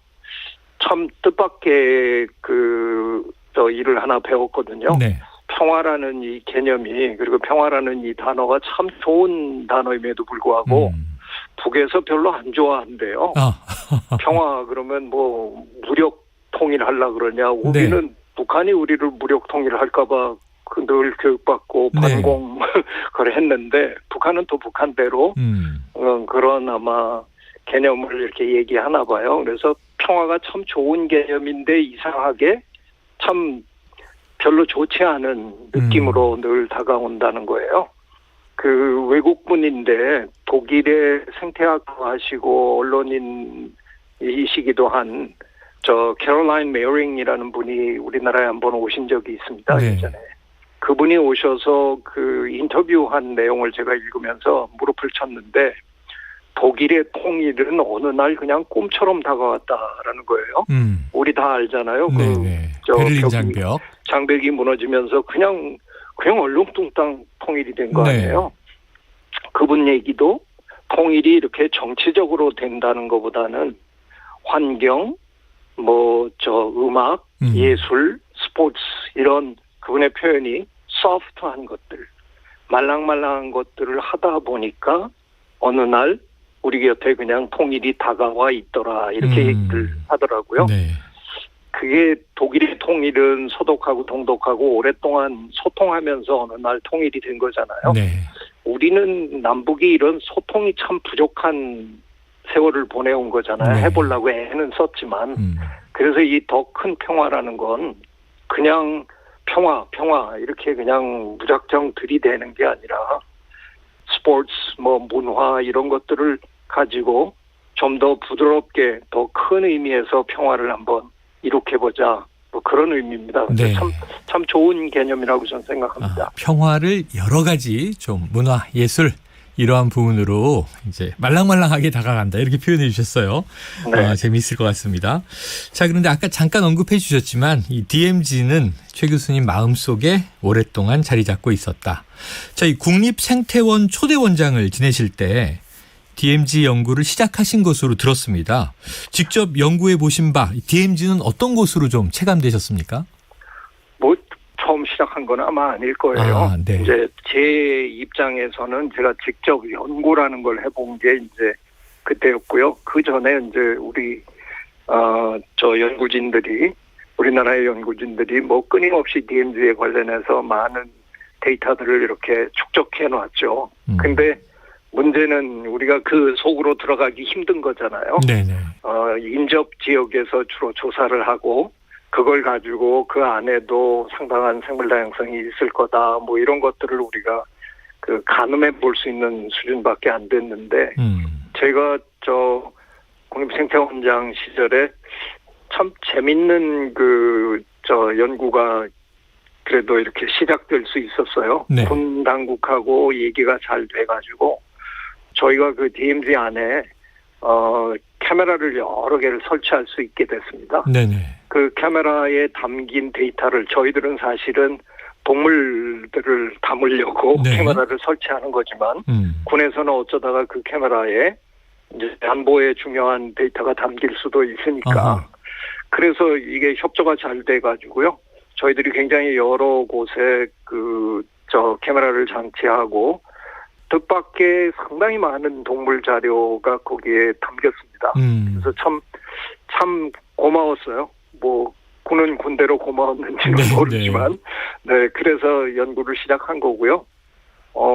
지금 이런 연구들이 제 생각에는 좀 더 어떻게 보면 남북이 합의하에 통일의 어느 날 그냥 훅 이렇게 나타나는 것보다는 DMZ에 관한 연구가 좀 차곡차곡 진행이 되고 데이터가 쌓여갔으면 참 좋겠습니다. 전 개인적으로. 아유, 정말 그랬으면 하는 바람이 마음속에 드는데 이 DMZ라는 이름이 참 이게 얄궂습니다.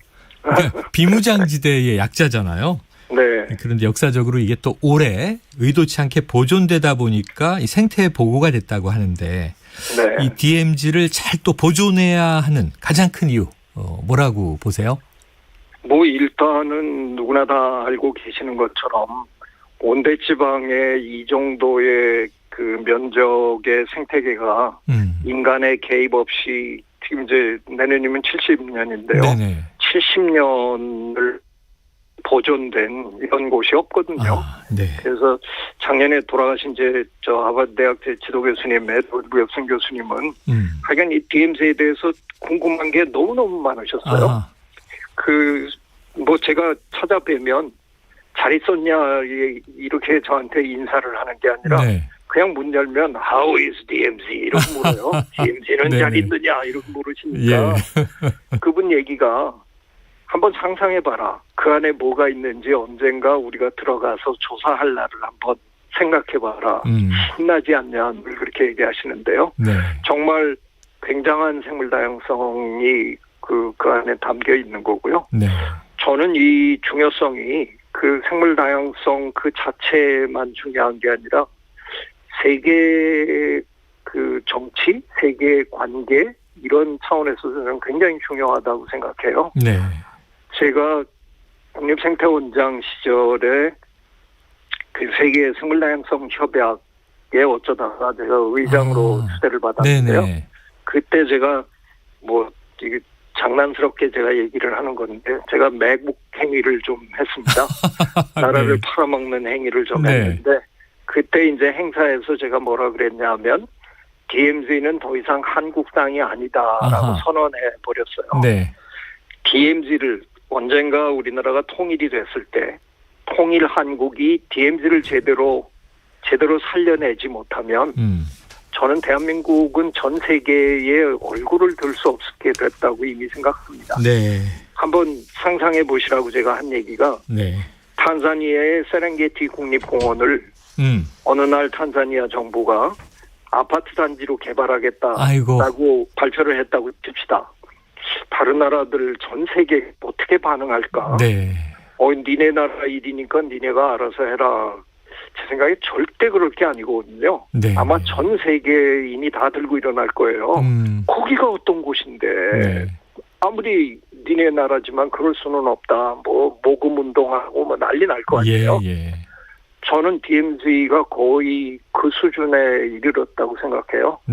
오히려 국내에서보다 해외에서 DMZ의 관심은 이루 말할 수 없이 큽니다. 그분들이 우리가 DMZ를 망가뜨리면 통일하면서 거기를 다 개발해버린다든가 그러면 아마 대한민국의 그냥 위상은 한없이 추락할 거라고 생각합니다. 더 이상 우리나라 땅이 아니라고 제가 선언한 이유는 DMZ는 어느덧 인류 전체에 속한 그런 지역이라고 생각해요. 지켜내야 됩니다. 비유를 해주시니까 바로 그냥 이해가 되네요. 세렝게티 아파트 단지를 세운다. 뭐 아마존 지역 이런 것들은 인류들이 지구의 보고로 생각을 합니다. 야, 아마 최 교수님 지도 교수님은요. 최 교수님 이렇게 방문하면 갈라파고스에서 다윈이 온 것 같은 느낌을 받으셨나 봐요. 자, 그렇게 교수님 오랫동안 이 생태계를 탐구해 오셨는데 이 기후위기로 인해서 한반도 생태계가 위협당하고 있다. 이런 얘기는 종종 들었지만 사실 이게 얼마나 위험한 상황인지 잘 알지 못하는데 뭐 요즘에 가을 태풍이라든가 또 이제 이 유례없는 폭우라든가 좀 요즘 깜짝깜짝 놀라고 있습니다. 교수님 보시기에 한반도 생태계는 어떤 상황입니까? 글쎄요. 저는 이 전제가 사실 오히려 이해가 안 됩니다. 정말 우리 국민이 지금 이렇게 해마다 달라지는 이 기후를 이렇게 피부로 느끼시면서도 이게 위험하지 않다라고 생각하고 계신다 그러면 저는 정말 뭐 이게 제정신인가 하는 생각까지 저는 들어요. 정말 하루가 다르게 지금 기후가 변하고 있는 거잖아요. 네네. 우리나라는 다른 나라의 기온 상승보다도 그 데이터에 이렇게 드러나고 있는데요. 이상하게 더 속도가 빨라요. 왜 그럴까 참 이해하기 좀 힘든데 네. 워낙 지역은 좁고 많은 사람이 살고 있고 국토가 도시화가 너무 많이 돼서 도시에서 뿜어내는 그런 열섬 그런 효과 때문에 그런지 세계 평균보다 우리는 지금 기온 상승의 속도가 훨씬 빠르거든요. 네네. 게다가 우리나라는 저 삼면이 바다로 지금 둘러싸여 있잖아요. 네. 동해안 쪽만 조금 빼놓고는 아마 이제 이 수면 상승이 본격적으로 이루어지면 저는 우리나라 결코 안전하지 않다. 네, 안전한 나라가 결코 아닐 거라고 생각해요. 네. 지금은 우리가 뭐 스리랑카라든가 뭐 방글라데시라든가 이런 나라 걱정해 주지만 이게 지금 빙하가 녹는 속도가 점점 가속화하고 있잖아요. 네네. 큰 얼음이 처음에는 잘 안 녹다가 작아지면서 녹기 시작하면 그냥 급속도로 녹아버리잖아요. 그래서 어느 날 정말 바다 이 수면이 빠른 속도로 이렇게 상승한다 그러면 저는 우리나라 참 문제가 많을 것 같아요. 네. 알겠습니다. 자, 이 생태계 위기를 우리가 좀 대응하고 극복하는데 지금 우리가 쭉 이야기하고 있는 DMZ도 어떤 역할을 할 수 있겠습니까? 저는 제일 우선 우리나라의 생물다양성, 북한의 생물다양성 자료는 뭐 아무래도 조금 정확하지 않겠지만 지금 우리 남한 쪽의 생물다양성 자료는 저희가 뭐 몇십 년 동안 정기적으로 이걸 조사를 해왔기 때문에 제법 이제 탄탄한 데이터를 갖고 있는데요. 우리가 갖고 있는 남한에 갖고 있는 웬만한 동식물들이 DMZ 안에 거의 다 존재합니다. 그 DMZ가 없어지면 상당히 전체적으로 타격이 커요. 그런 상황에서 저는 DMZ의 그런 뭐 활용도라 그럴까 그런 걸 이런 걸 한번 생각해 보는데요. 대한민국은 전 세계에서 산림 녹화를 가장 잘한 나라로 이건 굉장히 칭송받거든요. 이런 환경 관련 국제회의에 가보면 그냥 외국 분들이 저희들한테 해주는 얘기 첫 마디가 그거예요. 너희들은 어떻게 한 몇십 년 만에 산을 저렇게 푸르게 만들었느냐. 그런데 문제는 생태적으로 건강한 산림 생태계냐라고 물으면 조금 걱정이 돼요. 왜냐하면 우리는 너무 몇 가지 종으로만 나무를 심어가지고요.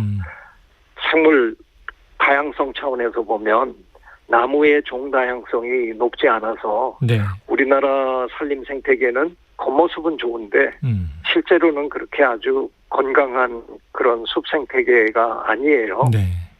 그러면 언젠가 우리가 북한의 산들을 또 녹화할 때 예전에 몇십 년 전에 우리가 남한에서 했던 그대로 아무것도 잘 모르던 시절에 허둥지둥하던 그걸 반복해야 할까?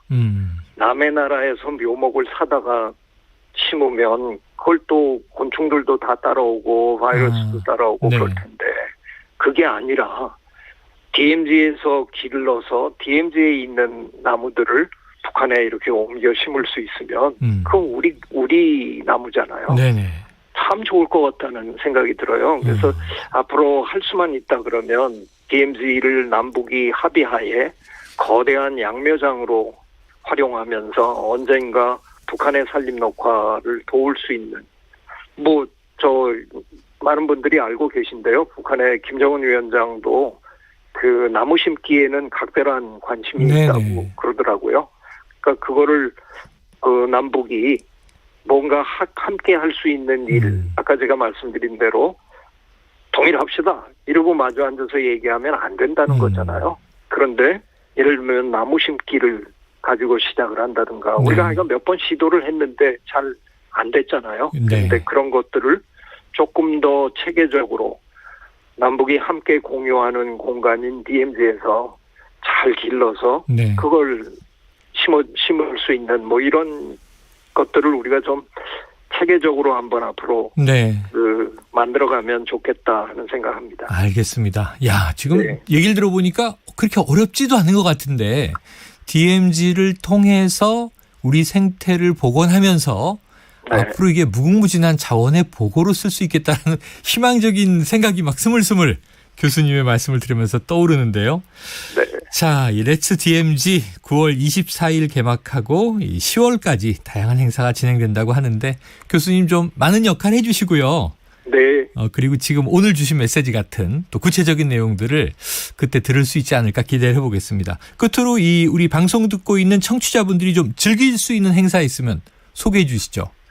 네, 기본적으로 아까 제가 서두에 네. DMZ 조금 이상하다라고 얘기를 했는데요. 네. 이렇게 이해하시면 좋지 않을까 하는 생각이 드는데 일단 다양한 스포츠 행사들이 기획되고 있어요. 아하, 네. 그래서 Let's Run DMZ 이러면 같이 뜁시다 DMZ에서 네. 이런 생각이 드실 거고요. 마라톤도 있고 여러 가지가 있으니까.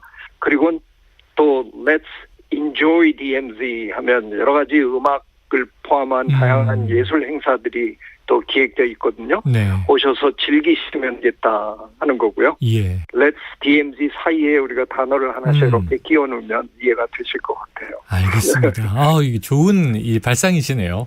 네. 오늘 교수님 말씀 들으면서 우리는 DMZ를 자꾸 안보 차원의 발상 또는 이제 역사의 비극, 분단의 비극 이렇게만 생각하고 있었는데 생태계에 정말 아름다운 보고가 의도치 않게 됐다. 지키고 발전시켜 나가자. 이렇게 이해를 하겠습니다. 네. 교수님 고맙습니다. 오늘 말씀 잘 들었습니다. 고맙습니다. 네. 맞습니다. 예, 지금까지 렛츠 DMZ 조직위원회 공동위원장 맡고 계신 최재천 이화여대 석좌 교수였습니다.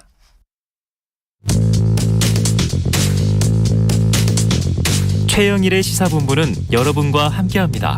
짧은 문자 50원, 긴 문자 100원이 드는 샵 9730.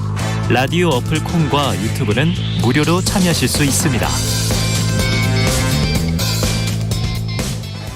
네, 자, 다른 수요일과 다르게 오늘 순서를 조금 바꿔봤습니다. 자, 주간 사건 사고 소식을 알아보는 배상훈의 사건본부 먼저 진행을 해보죠. 오늘도 배상훈 프로파일러 나와 계십니다. 어서 오세요. 안녕하세요. 자, 이 미성년자를 협박해서 성착취 영상을 촬영하고 유포까지 했던 우리가 많이 들은 텔레그램 N번방 사건. 기억에 생생한데요. 이번에는 더 악랄한 수법으로 어린이와 청소년을 표적으로 삼았다. 그런 성착취 범죄자가 등장했다. 이거는 또 뭔가요? 예. 사실 우리가 이제 조주빈과 문영욱이 징역 42년, 34년을 징역을 선고받았고 네네. 복역 중입니다. 문제는 이번에 탐지된 이 범죄자는 그들과 거의 같은 시기에 활동을 시작했고 오히려 그 이전에 했을 수도 있다고 추정을 하고 있습니다. 그런데 그 직접적인 피해가 발생한 건 올해 초에 신고되면서부터 나타나는데 실제로 그런 형태의 성착취의 어떤 범죄 활동은 그 이전부터 계속 꾸준히 그러니까 조주빈이 메인이었다고 하면 지금 이 범죄자들은 약간 그것에 일종의 표현으로는 좀 블루오션을 다른 영역에서 하고 있었던 것 같습니다. 그래요? 그러니까 조주빈은 10대 후반, 네네. 이 범죄자들은 10대 초반, 오히려 초중반. 피해자들의 연령대는 더 어리다. 예, 훨씬 낮습니다. 야, 그러면 이제 모든 이 범죄, 특히 성착취 범죄가 중하지만 더더욱 이제 중하다 이런 생각도 드는데요. 그럼 이게 유사 모방 범죄가 아니라 비슷한 시기에 활동했지만 뒤늦게 드러났다. 자, 이른바 이 디지털 성범죄자를 L 이렇게 부르던데 이 L 이거 무슨 뜻입니까? 경찰청에 어제 경찰청장이 이거는 중간 브리핑을 했지만은 범인을 아직 특정 못한 것 같습니다. 추적을 하고 있는데 그래서 이 L이라고 하는 것은 민간 추적자들 피해자의 진술을 받고 했던 민간 추적자들이 붙인 이 별칭입니다. 네네. 예. 그러니까 실제 물론 지금 사이버상에서 여러 추정이 나오고 있습니다만 그냥 이것은 이 추적자들이 붙인 별칭입니다. 네. 그래서 이제 추적의 대상은 분명히 있는데 아직 특정인을 이렇게 딱 특정하지 못한 상황이에요. 자, 지금까지 확인된 피해자들 현황이 걱정인데 아까 말씀하신 대로 조주빈 때, 박사방 때도 N번방 사건 때도 미성년자들이 다수 있었습니다. 그런데 더 어리다. 초등학생도 있다. 이게 사실입니까? 예, 초등학생도 있다고 그 민간 추적자들이 진술을 하고 있고요. 네네. 어제 경찰청장도 7명으로 피해자들이 되는데 대부분 미성년자고 상당히 그 조주빈 그러니까 박사방에 있는 그 범죄자들보다는 5살 정도가 어린 평균적으로 평균 연령이 그렇게 된 것 같습니다. 야, 그럼 지금 확인된 피해자만 최소 7명. 경찰청장이 밝힌 바에 의하면 활동 기간이 기니까 피해자는 더 나올 가능성도 있는데. 그렇죠. 자, 그렇다면 어떤 수법으로 이 피해자들에게 접근을 해서 범죄를 저질렀던 겁니까? 이게 이제 보통은 경찰이나 아니면 사이버 수사대를 사칭하거나 이렇게 하지 않고 민간 추적자, 불꽃이라고 하죠. 네네네. 그들을 사칭했다고 합니다. 그러니까 우리 사회에서 공권력이 신뢰를 못 얻고 오히려 민간 추적자들이 신뢰를 얻고 있는 걸 이들은 역이용한 거죠. 이른바 SNS로 보내갖고 우리가 이런데 당신이 우리의 어떤 이런 거를 도와줄 수 있느냐. 그래서 일종의 우리의 함정 수사를 같이 좀 해보자. 라고 해서 텔레그램으로 유도한 다음에 마치 이제 그렇게 그러니까 이걸 도와주는 식으로 하니까 좀 그 범죄자가 하라는 대로 따라해라고 하지만 사실은 따라해라는 사람과 그 범죄자는 같은 사람이죠. 이제 1인 2역을 한 거죠. 1인 2역을 이중적으로 했고. 하면서 어느 정도까지 그 피해자들이 그렇게 자발적으로 하도록 한 다음에 어느 순간인가 그 피해자들한테 가스라이팅을 통해서 함정에 빠지는 거잖아요. 그렇죠. 그렇게 되는 거죠. 야, 구덩이를 파놓고 그곳으로 이제 이렇게 끌고 와서 집어넣고는 이제 피해 대상으로 삼은 거군요. 이게 정말 악랄하다라는 이제 생각이 드는데 이게 지금 특정 못했고 지금도 활동을 하고 있는 겁니까? 지금은 이제 경찰에 추적이 되고 되면 언론에 보도되면서 텔레그램 방을 일명 폭파라고 하죠. 이 범죄자들의 독특한 특성은 조주빈은 그 상위 방을 계속 만들어 나가는 특성이 있는데 이 범죄자들은 지속적으로 만든 다음에 폭파시키고 폭파시키고 한다고 합니다. 이들의 추종자가 한순간에 5,000명이 붙는다고 합니다. 우리 사회에 이런 성착취 영상의 수요자들이 최소한 5,000이 있다는 겁니다. 그것도 문제인 것 같습니다. 이런 방식 자체가 다릅니다.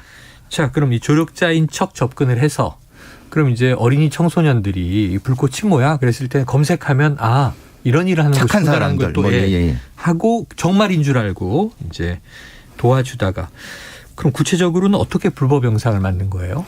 그러니까 구체적으로 말씀드리긴 어렵습니다만 이제 피해자가 이제 미성년이기 때문에 일종의 가스라이팅을 한 것 같습니다. 처음에는 이제 그 피해자들이 만든 뭐 합법적인 푸사 사진 같은 거 중에서 그런 것을 가지고 이것이 이제 너무 노출이 좀 있어갖고 뭐 부모님한테 이른다 이렇게 하면서 조금씩 그러니까 처음엔 약한 수위여서 그 말을 계속 시킨다고 합니다. 그러니까 이 핸드폰이 끊어지지 않도록 그게 이제 소위 말하는 사이버 가스라이팅, 그루밍이 되는 거죠. 그 방식으로 수위가 계속 높은 걸 하니까 자기도 모르게 그 행위를 하게 되는 거예요. 지금 이 설명을 해 주셨지만 그냥 흔히 우리가 일반적이란 통념으로 생각을 하면 10시간 이상 계속된 협박에 이 피해자가 50개가 넘는 사진과 영상을 보낼 수밖에 없었다. 근데 이 정신만 똑바로 차리면 이게 좀 초기에 빠져나왔어야 되는 거 아니냐. 왜 이렇게 그쪽에 딸려가느냐.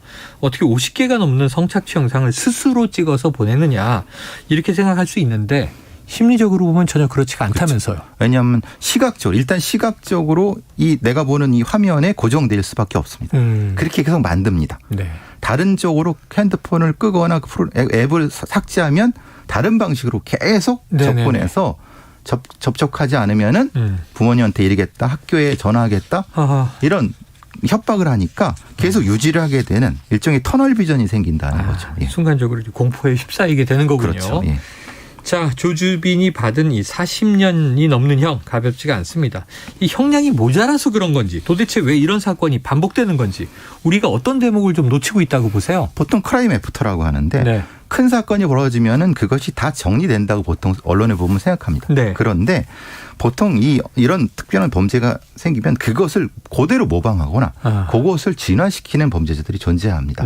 특히 이런 사이버 성착취 같은 경우는 이들과 다른 방식으로 이들을 관찰하면서 했던 이런 어떤 범죄자들이 존재하는 거죠. 그러니까 우리의 시스템이 전체 시스템을 바꿀 생각을 안 하고 약간 문제가 된 것만 싹 드러낸 겁니다. 네네네. 조주빈만 드러낸 거죠. 예. 실제로는 조주빈이 생기지 않도록 만드는 제도를 바꿨어야 되는데 조주빈 문형만 다 드러내니까 그것만 피하면 되느라고 생각을 하는 범죄자들이 이렇게 생기는 겁니다. 일벌백계 하면 그렇죠. 따라하는 사람 없겠지. 전혀 그렇지가 않다. 제도적인 이 변화가 필요하다. 우리가 그걸 놓치고 있었던 거죠. 자, 이 L 절대로 잡히지 않을 것이라고 자신을 했다는데, 자, 잡을 방법 있습니까? 아니 충분히 잡을 수도 있고 능력도 있습니다. 네네. 문제는 뭐냐면 우리 경찰의 수사 대응 시스템 자체가 문제인 겁니다. 왜냐하면은 우리가 2020년부터 조주빈 박서방 문제 때문에 제도를 바꿨다고 그렇게 공언을 했지만 실제로는 현실에서는 그렇지 않습니다. 현실에서는 이들을 지금 이 L도 민간 추적자들한테 대해서 제보가 된 후에도 벌써 8개월 지난 다음입니다. 지금. 네네. 1월에 제보가 된 거예요. 그럼 경찰은 지금 뭐 하고 있었습니까? 8개월 동안? 네. 9개월 동안? 그러면은 실제로는 꾸준히 모니터링을 해서 뭔가를 하지 않았기 때문에 이들은 경찰의 활동을 보고 있어. 잡지 않네? 우리가 해볼까? 이런 형식인 거죠. 이게 좀 되게 답답한 상태. 어제 경찰청장도 사실은 그 부분에 대해서 분명히 국민들한테 유감을 표했어야 되는 겁니다. 그런데 그렇지 않고 그러니까 결국은 충분히 능력도 있고 할 수 있었음에도 불구하고 그리고 지금이라도 충분한 인력을 투입하면 할 수 있습니다. 그런데 얼마 전에야 32명의 전담반을 투입했다고 하지 않습니까? 네. 늦었다. 왜 좀 계속 움직이지 않았는가?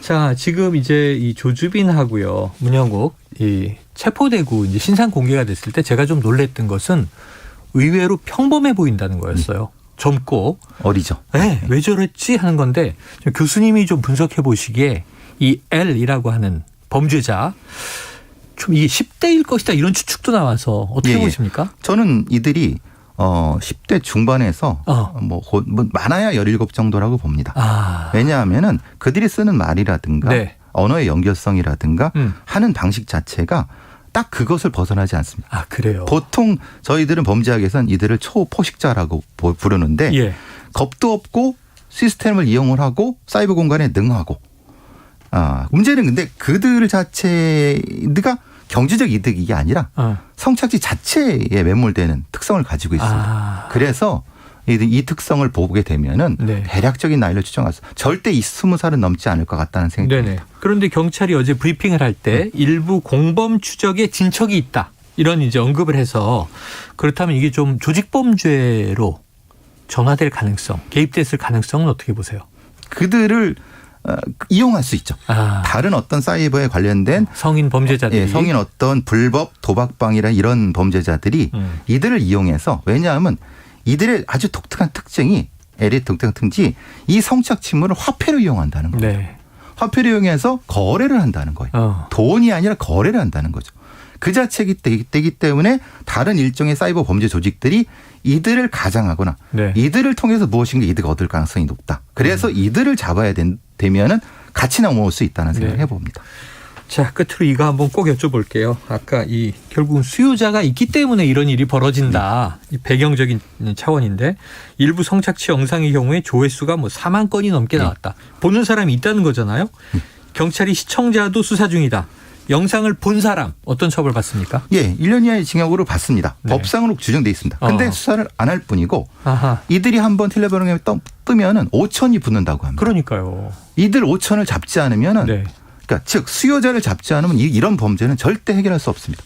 우리의 경찰이 시각을 바꿔서 꾸준히 모니터링을 해야 된다고 봅니다. 그러니까 박사다, L이다 범죄를 1차적으로 저지르는 사람들도 이게 굉장히 나쁜 거고 엄중한 처벌을 받아야 되지만 이런 시장, 이 검은 시장을 만드는 사람들도 처벌 대상이다. 명심하시기를 바랍니다.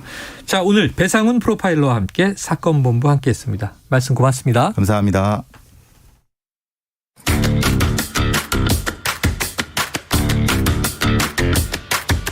지금 여러분께서는 KBS 1라디오 최영일의 시사본부와 함께하고 계십니다.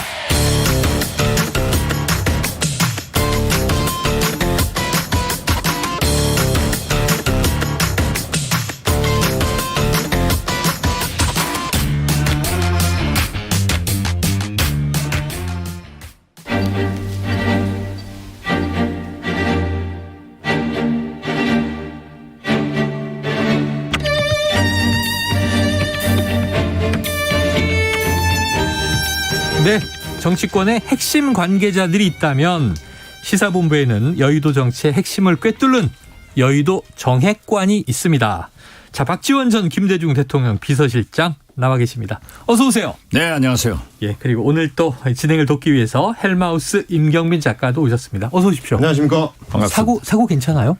아, 제가 이제 오는 길에 잠깐 접촉사고를 당했는데 제가 당한 거기 때문에 그건 뭐 괜찮습니다. 몸은 괜찮고 몸은 뭐 문제가 없는. 예, 알겠습니다. 야, 그리고 참 이게 원장님께서도 실장님께서도 다리 전에 휠체어 타고 오셨는데 오늘은 목발을 짚고 걸어오셨어요. 어제 이제 그 달나라 신발 같은 것도 벗고 목발 2개를 짚다가 이제 하나만 짚고 했는데 괜찮습니다. 재활운동 오늘부터 시작했기 때문에 피곤은 하지만 제가 많이 돌아다니면 제일 손해가 누가 날까요? 제일 손해가 누가 본인 아닌가요? 모르겠죠. 의도가 있으십니다. 의도가 있으세요. 네. 하나하나 파보도록 하겠습니다. 그래도 건강해 보이셔서 다행이고요. 네, 감사합니다. 명절은 잘 보내셨죠? 예, 그냥 뭐 태풍부터 시작해서 명절까지 아무데도 가지 못하고 방콕하면서 또 방송이 취소되니까 제 수입도 저하됐고. 태풍 특보 때문에. 예. 네. 그래도 이 방에 앉으셔서도 전국의 민심을 다 들이시잖아요. 그렇죠. 전화만 뭐 많이 하고 걸려오고 했죠. 국정원 조직이 없어도 사실은 국정원장이시잖아요. 저는 국내 정보는 하지 않습니다. 국정원은. 자, 이 명절 연휴 때 나랑 통화한 사람들이 모두 윤석열, 김건희, 이재명을 욕하더라. 자, 그 욕의 내용을 하나하나 좀 여쭤보겠습니다. 지난번에 오셨을 때가 마침 취임 100일 기자회견 때였어요. 그때와 비교해서 경제 외교 분야 점수를 아주 박하게 주셨었는데 빵점 줬죠. 빵점. 그 이유는 뭔가요? 지금도 마찬가지 아니에요? 마찬가지입니까? 진짜 윤석열 대통령이 이럴 때가 아닙니다. 지금 보십시오. 연속 6개월간 무역수지 적자가 계속되고 9월 1일부터 10일 현재까지 이달만 26억 달러가 무역 적자가 났어요. 단 하나 좀 호조된 것은 대중무역 적자가 계속되다가 이번 달 10일 사이에 한 8억 달러 흑자가 났더라고요. 어떻게 됐든 지금 현재 우리 외환보유고가 4,300억 달러 있을 거예요. 이게 순식간에 없어질 수 있습니다. 그리고 물가 보세요. 미국의 소비자 물가가 지난 8월 8% 오르고 어제 저녁 난리 났죠. 뉴욕 증시가 폭락해 버렸잖아요. 나스닥 5%가. 우리 지금 우리 한국 증시 달러 환율 어떻게 됐어요? 이건 살 수가 없는 거예요. 그런데 추석 때 제일 많이 욕하는 게 김건희 여사, 윤석열 대통령, 이재명 대표. 야당도. 이게 말이 안 돼요. 그래서 지금 현재 윤석열 대통령이 이재명 민주당 대표와 머리를 맞대고 이 경제, 물가, 외교 문제를 어떻게 풀 것인가 이것을 숙의해야 되는데 이재명 기소, 김건희 특검 어디로 가는 거예요? 어디로 가요? 결국 YS의 길로 감으로써 우리 국민은 문제가 많았죠. 오늘 지금 제가 점심을 금융계 관계자하고 만나서 얘기를 들어보니까 지금 이자가 천정부지 올라간다는 거예요. 그래서 7, 8% 올라간다는 거예요. 그러면 어떻게 되겠어요? 못 버티죠. 뭐 윤석열 대통령께서 아파트 부동산 잡았다. 잡은 게 아니에요. 안 팔리는 거예요. 거래가 없는 거예요. 거래가 없으면은 세금도 안 거쳐요. 이래서 저는 거듭 말씀드리지만 이걸 해결하실 분은 딱 윤석열 대통령밖에 없습니다. 그래서 이재명 대표와 영수회담을 해서 이재명, 김건희 두 분 것은 특검으로 보내버려라 이거죠. 쌍특검으로. 이해람 중사 특검 하니까 오늘 발표했지만 아무 문제가 없잖아요. 예. 지금 이재명 대표의 수사에 대해서는 민주당이 불공정하다. 또 불공정도 해요. 네. 1년 전에 무혐의했던 것을 이제 또 대통령 바뀌니까 하는 거고 네. 기소 의견으로 되고 김건희 여사 특검은 죽어도 못하겠다. 이게 되는 거예요? 야, 그건 이제 특검으로 다 맡겨버리고 민생에 집중해라. 그리고 경제, 민생, 물가, 외교로 가야지. 이들은 나라가 절단나면 큰일 나는 거예요. 네. 자, 윤석열 대통령은요. 취임 후에 두 번째 해외 순방을 예고했습니다. 영국 엘리자베스 2세 여왕의 장례식에 참석하고 유엔 총회에서 기조연설하고 캐나다까지 갔다가 온다. 그렇다면 이제 외교도 굉장히 낮은 평가를 하셨는데 지금 외교 행보가 또 예정돼 있어요. 그럼 국내 여건상 반드시 성과가 뭔가 나야 할 것 같은데 좀 어느 대목을 주목할까요? 지금 엘리자베스 2세 여왕의 장례식에서는 조문이기 때문에 뭐 특별한 이벤트가 없습니다. 그건 반드시 김건희 여사와 동부인에서 가셔야 원칙이에요. 그런데 미운털이 박혀가지고 김건희 여사에 대해서는 뭐 안 가야 된다. 이런 얘기를 하는데 대통령이 비즈니스 출입 1박 2일 코스로 외국을 나갈 경우에는 동반을 안 하시지만은 이렇게 장기 순방을 할 때는 반드시 외교상 부인과 함께 동반합니다. 그러니까 영국 가셔서는 지금 보면은 너무나 많은 정상들이 너무나 많은 조문객들이 오니까 굉장히 의전의 소홀이 될 것 같아요. 그래서 저는 우리 대사관에서나 대통령실에서 잘 준비해 주기를 바라고 또 김건희 여사는 가서 다 국민들이 걱정하잖아요. 그래서 영국 가서 보석 빌리지 말고 또 뉴욕 가서도 그래라. 그런데 저는 가셔서 뉴욕에 가셔서 지금 현재 영국에서도 바이든 대통령과 만날 수도 있고 뉴욕에서도 만날 수 있는데 지금 대미 외교는 우리 대한민국은 미국에 줄 것 다 주고 미국으로부터 뺨때기만 맞는 거예요. 인플레이션 감축법 이럴 수가 없는 거예요. 거죠? 미국이. 바이든 대통령이 make it in America. 미국에서 생산해라. 해가지고 배터리, 전기차. 이제 바이오까지 그렇게 하더라고요. 그리고 특히 이 전기차는 전부 우리가 외교를 잘못해가지고 일본은 보조를 받는데 못 받잖아요. 그래서 보도를 보니까 우리나라 통상대표 본부장이 미국 타이 USTR 본부장하고 만났더라고요. 그래서 좀 잘 된다는데 이번에 윤석열 대통령께서 반드시 가셔서 바이든 대통령과 미국 행정부에서 반도체, 전기차, 바이오 이런 문제를 꼭 해결해 오시도록 저는 잘 가신다. 그리고 김건희 여사가 함께 가셔야 된다. 이렇게 말씀드립니다. 네. 지금 뭐 이제 워낙 그 대통령 의전이나 외교를 잘 아시니까 김건희 여사가 동행하는 게 맞다. 장기 순방은 얘기를 해 주셨는데 자, 대통령실 발표는 이렇군요. 이 김건희 여사가 동행은 하지만 장례식 참석 이외에 다른 일정은 없다. 자, 참석은 하지만 일정은 최소화한다. 정무적으로 이거 잘하는 건가요? 잘하죠. 아니 그리고 지금 대통령께서도 영국을 가시지만은 물론 찰스 3세 그 새로운 왕이죠. 뭐 만찬인가는 전체가 뭐 수백 명이 함께 할 거예요. 거기는 가시지만은 제가 볼 때는 특별한 일정이 없으실 거예요. 조문회는 없다. 조문 행사인데 거기 가셔서 의뢰의 뭐 우리 교민들 행사를 하겠어요. 뭘 하겠어요. 그러니까 영국은 별거 없어요. 그 정중하게 조의를 표하고 영국이 얼마나 중요한 나라입니까? 6.25 참전 미국 이어서 두 번째 나라예요. 그러니까 그러한 감사 표시를 하고 또 영면도 기도드리고 문제는 미국 가셔서 하실 일이 너무나 중차대하다. 이번에 대통령마저도 배터리, 전기차, 바이오 이거 해가지고 오시지 못하면은 이 나라 진짜 망하는 거예요. 이 나라가 망해요 지금. 걱정입니다. 지금 사실 뭐 조문회교 가서 뭐 셀주 외교 한다 이건 적절치 않으니까. 거기 영국은 해당 아니고. 네. 예. 근데 미국은 아주 중요하다. 그래서 여쭤볼게요 지금. 근데 사실은 바이든 대통령도 11월 중간 선거 앞두고 사우디 갔지만 빈손으로 왔잖아요. 그렇죠. 사실은 예.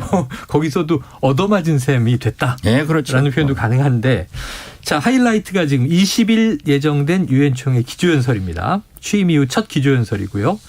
근데 이제 담대한 구상을 이미 우리가 들었으니까 이 북한의 비핵화 메시지를 담을 예정이라고 하는데 어떻게 보세요? 메시지 조정을 어떻게 해야 될까요? 이 상황에서. 오늘 아침 정세현 전 평통수석 부의장, 통일부 장관이 라디오에 나오셔서 아주 말씀을 잘했더라고요. 예. 윤석열 대통령이 지금 몇 차례 담대한 계획을 얘기하는 거예요. 그건 북한을 설득할 수 없는 겁니다. 없다. 예, 북한을 설득할 수 없는 거예요. 이번에 아무튼 북한 핵 공격을 하겠다. 그 전에는 공격을 해오면은 핵으로 공격해오면은 자기들도 공격한다. 방어적 입장을 취했는데 이제는 선제 공격도 가능하게 이제 법령 임박했다고 판단될 시. 그렇죠. 예. 그런데 김정은도 지금 뭐 알카에다 빈라덴 후계자 미국이 제거했잖아요. 그렇죠. 잠수했죠. 뭐 이란 이런 것을 보면은 굉장히 쫄아 있을 거예요. 위협을 느끼는 거죠. 그리고 이제 핵만 하더라도 우리 윤석열 대통령 후보께서 선제 공격하겠다. 후보 시절에 그런 얘기가 뭐 나왔죠. 그런 얘기 했죠. 그리고 한미 일에 심상치 않은 움직임 이런 걸 보고 이제 한마디를 했단 말이에요. 세게 했죠. 물론 김정은이 옳은 일은 아니에요. 그렇지만은 저는 우리 한국 정부나 미국 정부가 그렇게 과민 반응할 필요 없다. 역시 미 국무성에서는 적대적이지 않다. 외교적으로 해결하자. 대화하자.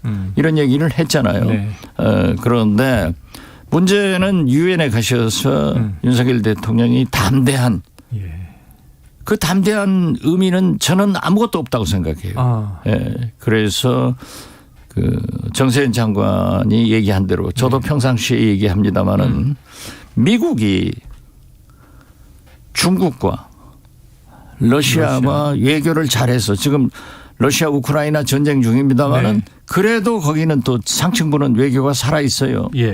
어떤 의미에서 보면은 김정은이 지금 핵실험하지 않는 것도 미국의 설득으로 시진핑 주석이 10월 달 자기 3기 앞두고 좀 조용해야 되거든요. 그러한 것을 설득하고 있지 않는가. 막고 있다. 그래서 저는 그 담대한 계획이라고 하는 것은 북한을 향해서 할 게 아니라 미국, 중국, 러시아가 테이블에 앉아서 김정은을 비핵화로 나올 수 있는 그런 설득의 방법을 얘기하는 것이 좋지 우리가 하는 것은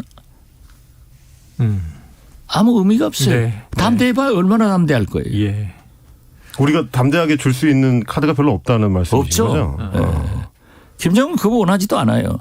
결국은 미국을 우리가 이제 소개해 줄 수 있는 그런 역할을 그렇죠. 담당을 해줘야 그렇기 된다. 때문에 거듭 말씀드리지만은 북한의 핵은 남북 문제가 아니에요. 북중 문제가 아니에요. 북미 문제라고. 북미 문제다. 미국하고만 해결할 수 있는 거예요. 그렇기 때문에 미국이 강하게 중국과 러시아와 외교를 강화해서 김정은을 설득할 수 있는 카드가 최상의 카드다. 그렇게 봐요. 그러니까 일단은 뭐 원하는 우리가 뭘 약속해봐야 유엔 제재, 미국 제재로 인해서 아무것도 할 수 없어요. 그렇죠. 미국이 맞습니다. 안 들어주면 아무것도 못하는 거예요. 맞습니다. 자, 지금 이게 얼마 전 이런 일이 있었습니다. 이게 좀 해프닝이냐 봐야 되는데 윤석열 대통령 SNS에 엘리자베스 2세 여왕의 이름 철자를 잘못 쓴 추모글이 올라왔었죠. 그런데 이제 이게 좀 기본적인 실수다라고 하기에는 엘리자베스 2세 여왕 장례식에서 어찌 보면 통역 없이 대통령과 김건희 여사 둘이 참석해야 되는 상황이 될 수도 있다. 좀 걱정하는 반응이 많던데 어떻습니까? 인터넷 여론. 온라인에서는 이제 그 철자법 틀린 거 관련해 가지고 한 2, 3일 정도 계속 좀 시끄러웠습니다. 그래요. 뭐 말씀드리다시피 뭐 잘 아시겠습니다만은 원래는 이제 GA라고 써야 되는데 엘리자베스가. 근데 이제 뭐 처음에 올렸던 글에는 SA라고 돼 있어서 어떻게 영국 여왕의 철자법을 우리가 외신 대변인까지 따로 두고 있는 나라에서 이런 걸 틀릴 수 있느냐, 이제 이런 비판들이 좀 많이 쏟아졌고요. 그러니까 뭐 장관님께서도 누구보다 잘 아시겠지만 사실 이제 외교 의전이나 이런 걸 할 때 디테일이 굉장히 중요한데, 그렇죠. 엘리자베스 2세 여왕이 워낙에 좀 고령이었기 때문에 언제든지 이제 불행한 일이 일어날 수 있다는 거를 미리 좀 준비를 하고 있었어야 되는데 충분한 준비가 안 돼 있었던 거 아니냐, 뭐 이런 부분들을 좀 걱정하고 짚어주시는 분들이 많이 있었습니다. 뭐 이런 어떤 디테일한 외교 의전, 그리고 이제 특히 이제 이런 조전 같은 경우는 굉장히 좀 공을 많이 들여야 되는 걸로 알고 있는데 이 사안은 어떻게 보셨어요, 장관님? 문제는 비서실. 대통령실이 엉망인 거예요. 엉망이다. 그렇기 때문에 모든 외교는 프로토콜, 의전입니다. 특히 영국 왕실의 의전은 세계적이잖아요. 그렇죠. 거기에서 여왕의 조남의 철자가 틀렸다. 이건 지울 수 없는 실수예요. 그러니까 얼마나 대통령실이 엉망이냐 하면은 지난번 태풍 때 새모녀 거기 가시면서 대통령이 구두 신고 가잖아요. 또 이 추석 전에는 이 옷을 입었는데 방위복이죠. 그걸 입었는데 여기다 대통령이라고 대통령 마크를 써가지고 세계에서 대통령이라고 써가지고 다니는 대통령이 어디 있습니까? 그런데 이번에도 그렇게 실수를 하니까 국민들이 그러는 거예요. 이게 미운털이 베껴가지고 하는 짓마다 저런다. 그런데 보십시오. 이번에 나는 깜짝 놀란 게, 저도 비서실장을 해봐서 아는데 이 권력기관, 사정기관은 내부에 기강을 세워야 됩니다. 그렇지 않아도 밖에서 자꾸 유혹이 오는 거예요. 그래서 일신 우일신하고 사는 거죠. 그런데 이번에 대통령실 조회를 120일 만에 한 번 했더라고요. 이러니까 비서관 행정관 50명이 일탈하는 행동을 해서 정리가 되는 거예요. 그래서 저는 그러한 것도 참 대통령실, 비서실에서 좀 똑똑히 했으면 좋겠다. 저는 그렇게 말씀드립니다. 그러면 비서실장을 이제 해보시고 조회도 많이 이제 주관을 해보셨을 테니까 어제 김대기 비서실장의 어떤 메시지 내용에 대해서는 어떻게 좀 평가를 하세요? 어디에서 짱돌이 날아온다. 뭐 이제 보안에 신경을 많이 써야 된다. 이제 이런 쪽에 초점을 맞춰가지고 얘기를 했던데. 아니, 이 보안에 신경 쓰라는 얘기는 제가 제일 많이 한 얘기입니다. 왜냐하면 대통령 비서실의 그 기밀들이 자꾸 언론에 유출되면 문제가 되거든요. 제가 국정원장 하면서도 계속 하는 게 보안에 신경 써라. 이게 나가면 안 돼요. 그러니까 그러한 것은 좋은데 마치 외부의 비판을, 국민의 시선을 짱돌로 비교하니까 야, 김대기 대통령 실장이 경제관료 출신인데 대통령이 검찰총장 출신이니까 저분도 검사같이 되네, 그런 생각 가졌어요. 이걸 짱돌로 비교해서 되겠어요? 시각 자체가 좀 잘못됐다. 자, 시간이, 박 실장님 나오면 시간이 항상 부족해요. 지금 아주 짧게 끝으로 이렇게 여쭤봐야 되겠네요. 현재 국민의힘, 민주당, 처음에 윤석열, 김건희, 이재명 이렇게 욕먹고 있다로 시작하셨습니다만 여야 상황도 만만치가 않은데 국민의힘, 민주당 짧게 상황 어떻게 진단하십니까? 이렇게 여야가 충돌을 하면은 경제, 물가, 외교가 망합니다. 망한다. 그러니까 충돌을 피해서 저는 여야 영수회담이 이루어지도록 해야 되고 쌍특검으로 가자 이거죠. 이재명도 특검으로, 김건희 여사도 특검으로 가서 해라 이거죠. 이번에 보세요. 이해람 중사 특검하고 나니까 그 시끄럽던 게 조용하잖아요. 왜냐하면은 이재명 수사에 대한 경찰과 검찰을 민주당에서는 인정을 못하고 빨리 싸우고. 그걸 또 실제로 그래요. 1년 전에는 무혐의했다가 또 이제 대통령 바뀌니까 또 바뀌고 이러니까 문제고, 김건희 여사 특검도 뭐 목걸이 가지고 하느냐 뭐 가지고 하느냐 이거 가니까 쌍특검으로 보내서 거기에서 분할해서 하고 정치권과 대통령 이재명 이 대표. 양당 영수는 거듭 경제, 물가, 외교로 가라. 네. 그래야 나라가 산다. 네. 저는 그렇게 말씀드리겠습니다. 국민의힘이 지금 이게 비대위 체제인데 알바라 그러셨잖아요. 알바. 자꾸 바뀌잖아요. 네. 정규직이 되라 그러셨는데 어떻게 정규직으로 만들 수 있습니까? 오늘부터 지금? 또 이제 이준석 가처분 전 대표가 법정에 출석해서 그렇죠. 이제 하니까 네. 이번에도 제가 볼 때는 가처분이 인용될 것 같아요. 그러면 알바 아니에요? 그럼 정진석 비정규직이고. 체제도 또 무력화된다? 저는 그래요. 예. 정진석 대표가 저하고도 가깝고 참 괜찮으신 분인데 네네. 아이고 또 희생되는구나. 아쉬워요. 네. 그래 국회 부의장직이라도 가지고 있었으면 좋겠어요. 지금 부의장은 내려놓는 거 아닙니까? 그만두기로 했는데. 말만 했지 지금 아직은 뭐. 야, 그럼 지금 무력화되면은 국회 부의장으로는 또 남아 계시나요? 이제 뭐 아무튼 정진석 대표만 아니 권성동 원내대표가 중진들 다 만나서 비대위원장 맡아달라고 해도 다 안 맡는다 하니까 정진석 대표는 또 윤회관 아니에요. 네. 그걸 맡았겠죠. 3번이나 와서 얘기하니까 맡았으면서 독배를 내가 마신다. 진짜 독배를 마신 거죠. 알겠습니다. 자, 오늘 여의도 정액관 박지원 전 비서실장, 헬마우스 임경빈 작가에게 시원시원한 해법을 들어봤습니다. 정치권이 잘 풀릴까요? 지켜보도록 하고 다음 오실 때는 좋은 소식이 있기를 기대할 뿐입니다. 자, 최영일의 시사본부도 여기서 마무리하겠습니다. 오늘 준비한 소식 다 전해드렸고요. 저는 내일 낮 12시 20분에 다시 찾아뵙도록 하겠습니다. 청취해주신 여러분 고맙습니다.